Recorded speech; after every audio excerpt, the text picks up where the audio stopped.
Hello. Today I'm going to be talking to you about the feminist messages and the feminist undertones in the movie An Education. An Education is a 2009 coming of age movie directed by Lona Scherfig. It is based on the memoirs of Lynn Barber and it stars Carey Mulligan, Peter Sarsgaard, Dominic Cooper, Rosamund Pike, and many others. The movie is set in London in 1961 and it depicts the relationship between a young, impressionable schoolgirl and an older, more cultured, charming man. The age gap between these two main characters is apparent in their first meeting. Jenny, played by Carey Mulligan, is a 16-year-old schoolgirl with ambitions of her own. Her whole life, it seems, is revolved around getting into Oxford University. Throughout the movie, we realize she's actually quite bored from this chase. Even something that should be her hobby, which is playing the cello in an orchestra, is seen as something on a transcript that would further her chance of getting into Oxford. Jenny also loves French music. She even puts aside money so that she could buy some records. She dreams of going to France one day. So, when she meets David, played by Peter Sarsgaard, who lives this glamorous intellectual life filled with going to concerts, eating at fancy restaurants, looking at paintings and art, and going to auctions, she falls for him immediately. Actually, throughout the movie, Jenny doesn't seem interested in boys her age. They feel too awkward for her, maybe too young. And like her friend says, David is her man friend, not boyfriend. Their age gap gets more uncomfortable during their physical sexual relationship. During those, David wants to call Jenny Minnie Mouse, which is a children's cartoon. Of course, the relationship between a fully grown man and a 16-17-year-old girl is weird on its own. But the fact that David wants to minimize her age even more makes things weirder. Jenny might feel like that as well, because she wants him to call her by her name, not Minnie, during their first time. There are two kinds of education present in the movie. First, we have the traditional schoolwork, Oxford University kind of education. Then we have the kind that happens through experiences. Oxford feels like a dream created by her dad, by her parents. It actually feels more like their dream than hers.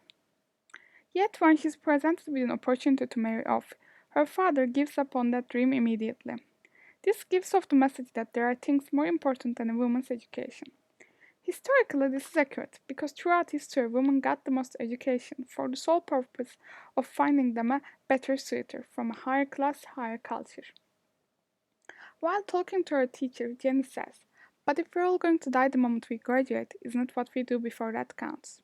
According to her, her life will be over the moment she gets her degree, first from the school and then Oxford. And that is true to some sense. Again, historically, especially thinking that this is set in the 1960s, women aren't given opportunities to further their career, or even to follow a career path. Her only options seem like being a teacher or a headmaster. Neither of those give Jenny the life she wants, that is filled with trips to Paris or Rome.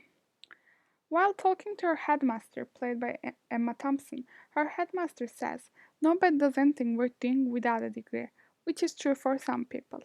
But Jenny shoots back, "Nobody does anything worth doing with a degree, no woman anyway," she adds.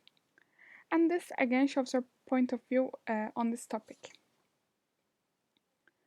Jenny's education happens rather through her experiences, and she realizes she cannot directly jump into the life she wants. She decides and she realizes that she needs education, even if it will be hard, even if she will be let down. One message to take away from here can be that you shouldn't depend on somebody else, especially if you're a woman, on a man for your future. Also, it can be said that Jenny maybe realizes by the end of the movie that she doesn't need a fancy big life, especially upon seeing her teacher's life. Maybe she just needs a life in her tiny apartment filled with books, or with piano, or for Jenny, a cello, where she will be content. Something to add from Virginia Woolf here. She's on Jenny's side in this topic, to some extent. Virginia Woolf acknowledges how hard it is for women to create a career for themselves. Yet she doesn't dismiss the importance of education. If Jenny gets an education, and generation after generation other Jennies get their education, a culture will be built by women. Someday, in the future, a woman will use that culture and do something worthwhile, do something worth doing with her degree. Laura Mulvey has a 1975 paper called Visual Pleasure and Narrative Cinema. In that, she talks about male gaze, objectification of women, and their place in the storyline. She says that females are presented as passive in the plot, yet Jenny is quite active in the movie. She takes control of her own narrative by cutting things off with David after finding out she is married.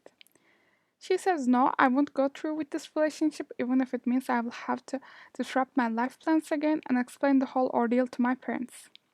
This is quite normal because Laura Mulvey talks about movies that were made from a more male dominated point of view, whether it's the cast or the crew.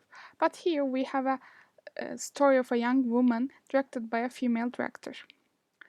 Jenny's visual presence on the screen when she is in a nightgown or in a sexual plot is only used to drive home a point.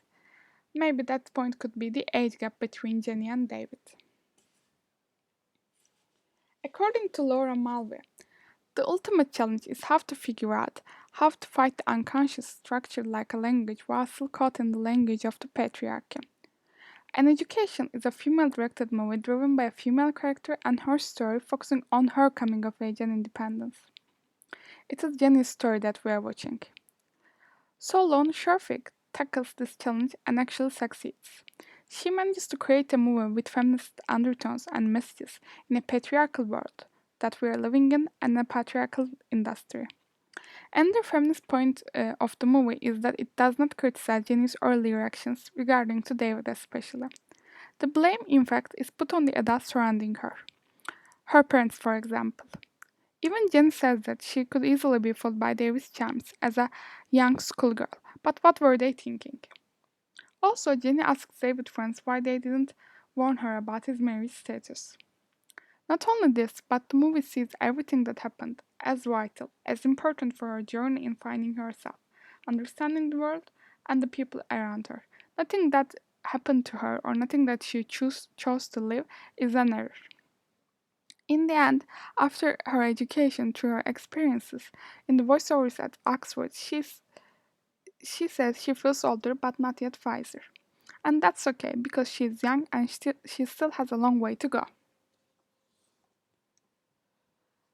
The references I used in this presentation is of course from the movie An Education directed by Lona Sharfik, and the paper Visual Pleasure and Narrative Cinema by Laura Mulvey, and as an additional material A Room of One's Own by Virginia Woolf.